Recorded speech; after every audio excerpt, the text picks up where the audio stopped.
Bonjour à tous, bienvenue sur Best TV, j'espère que tout le monde va bien. Alors Cassandra revient sur sa relation avec son ex Théo. Elle explique que depuis leur rupture, ils sont en guerre et ne se parlent pas. Elle ajoute qu'elle avait la boule au ventre dès qu'elle le croisait à Marseille. Du coup, elle a décidé d'avoir une conversation avec lui pour apaiser les choses. Cassandra, qui s'est séparée de son ex Giovanni récemment, explique qu'elle a beaucoup souffert dans ses relations et qu'elle a beaucoup été humiliée. Les internautes la trouvent trop naïve, comme sur Twitter où on peut lire « Cassandra et Giovanni, lol, qui savait pas que ça allait finir comme ça ?» Encore une fois, on l'avait prévenue, mais elle a préféré jouer à Barbie et Ken, raté. Surtout qu'il y avait déjà des red flags, ma belle, franchement, trop naïve, désolée. Ou alors, on peut lire « Comment ça Giovanni a quitté Cassandra ? Cette femme est maudite ou quoi ? Mais la pauvre. » Voilà, maintenant je vous laisse avec la story de Cassandra et dites-moi ce que vous en pensez dans les commentaires. Bon, je vais répondre à cette question qui revient beaucoup. Il faut savoir que je suis amenée à être à Marseille régulièrement en ce moment et le premier week-end où j'ai été à Marseille, je l'ai croisé, on fréquente un peu les mêmes endroits, sachant que j'ai vécu à Marseille avec lui, donc forcément, voilà. Au final, moi j'avais la boule au ventre, vous avez même pas idée comment, parce que c'était vraiment la guerre internationale avec lui. C'était vraiment, vous avez même pas idée de la guerre que c'était. Et donc du coup, je me suis dit, ça peut plus être possible. Je peux plus, dès que je vais à Marseille, avoir peur de sortir, d'aller dans un endroit où je vais le croiser, etc., etc. Du coup, on a eu une discussion, comme deux personnes adultes, quand on s'est de nouveau, quand on a été de nouveau au même endroit, on a eu une discussion, comme deux personnes adultes. Voilà, pour se dire que voilà, le minimum était d'avoir du respect et que ça pète pas et que ça soit pas la guerre et etc. et que on se calcule pas, mais voilà, que ça se passe pas mal. Bon, bien sûr, je me doute que ça c'est la question que j'allais le plus avoir et les autres j'y répondrai pas parce que j'ai pas envie de parler de tout ça. Mais je me sens, c'est pas que je me sens forte, c'est que j'ai repris énormément confiance en moi. C'est pas le fait d'avoir plein de mecs, etc. qui sont là. Ça limite, moi, ça me repousse.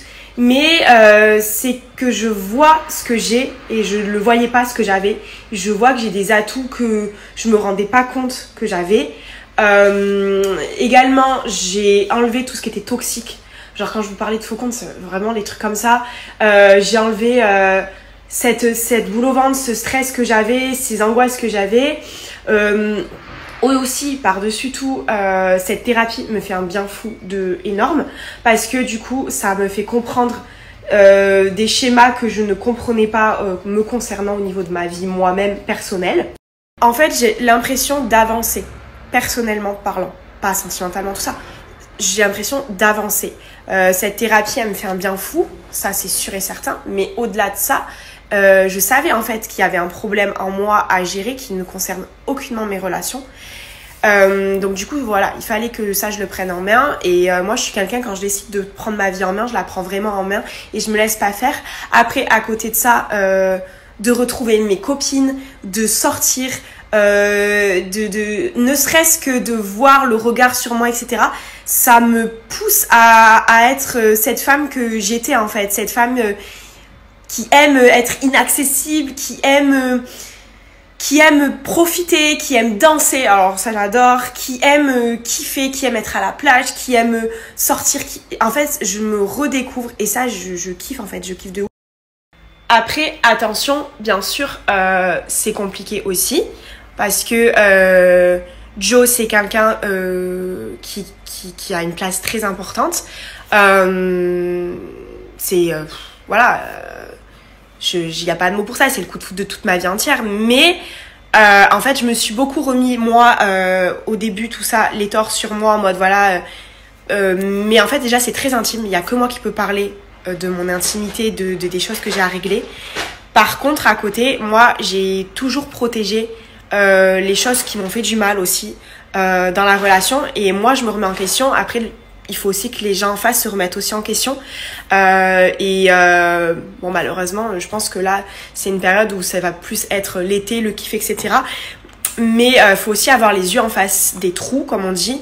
Et il y a beaucoup de personnes dans cette relation qui m'ont complètement détruite. elles m'ont complètement détruite, mise à terre, humiliée. Vous avez même pas idée. Ça a été très très compliqué, ça, vraiment. C'est quelque chose qui m'a rajouté du poids sur mes épaules. Et ça a été dur. Ça a été très dur. Voilà. Moi, je ne parlerai jamais de ces gens-là, de tout ce qui a pu se passer, de toutes ces choses-là. Mais j'ai énormément souffert à cause de ces personnes-là. Et donc du coup, je me remets la faute sur moi sur certains points, mais il y a de la faute aussi de d'autres parts. Et voilà. Après, honnêtement, moi, je critiquerai jamais quelqu'un que j'ai aimé. Jamais. Je ne sais pas de quoi demain est fait. Moi, je suis jamais là à dire je ne sais pas de quoi demain est fait. C'est pour ça que je préserve l'intimité d'une relation qui compte. Et voilà, c'est tout.